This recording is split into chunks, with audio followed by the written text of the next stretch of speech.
নরসিংদীর মনোহরদীতে এইচএসসি পরীক্ষার প্রথম দিনেই ভুল প্রশ্নপত্র বিতরণের অভিযোগ উঠেছে। এতে শতাধিক শিক্ষার্থীর পরীক্ষার ফলাফল নিয়ে অনিশ্চয়তা দেখা দিয়েছে। এ ঘটনায় দায়িত্বে অবহেলার দায়ে 4 জন শিক্ষককে কেন্দ্র করে সাময়িকভাবে অব্যাহতি দেওয়া হয়েছে। 2 জুলাই বৃহস্পতিবার খিদিরপুর ডিগ্রি কলেজ কেন্দ্রে বাংলা প্রথম পত্রের পরীক্ষায় এই ঘটনা ঘটে। কেন্দ্রে মনোহরদী সরকারি কলেজের 612 জন পরীক্ষার্থী অংশ নিয়েছেন।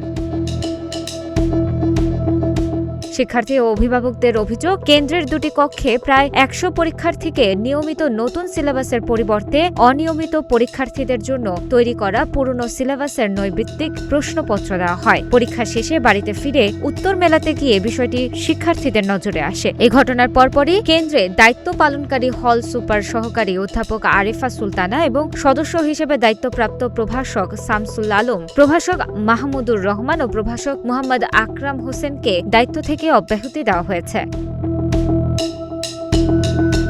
মনোহরদী উপজেলা নির্বাহী কর্মকর্তা এম.এ. মুহাইমিন আল জিহান বলেন, প্রশ্নপত্র কেন্দ্রে পৌঁছানোর যে প্রক্রিয়া তাতে ভুল হওয়ার কথা নয়। এটি সংশ্লিষ্ট শিক্ষকদের চরম দায়িত্বহীনতা। অভিযুক্ত শিক্ষকদের অব্যাহতি দেওয়া হয়েছে এবং কেন্দ্র সচিবের বিরুদ্ধে ব্যবস্থা নিতে ঊর্ধ্বতন কর্তৃপক্ষকে জানানো হয়েছে। তিনি আরও জানান, কোনো পরীক্ষার্থী যাতে ক্ষতিগ্রস্ত না হয় সেজন্য ঢাকা শিক্ষা বোর্ডকেও বিষয়টি অবহিত করা হয়েছে। মনোহরদী সরকারি কলেজের অধ্যক্ষ প্রফেসর আব্দুল মান্নান জানান, তারা বিষয়টি সমাধানে শিক্ষা কর্মকর্তাদের সঙ্গে সার্বক্ষণিক যোগাযোগ রাখছেন।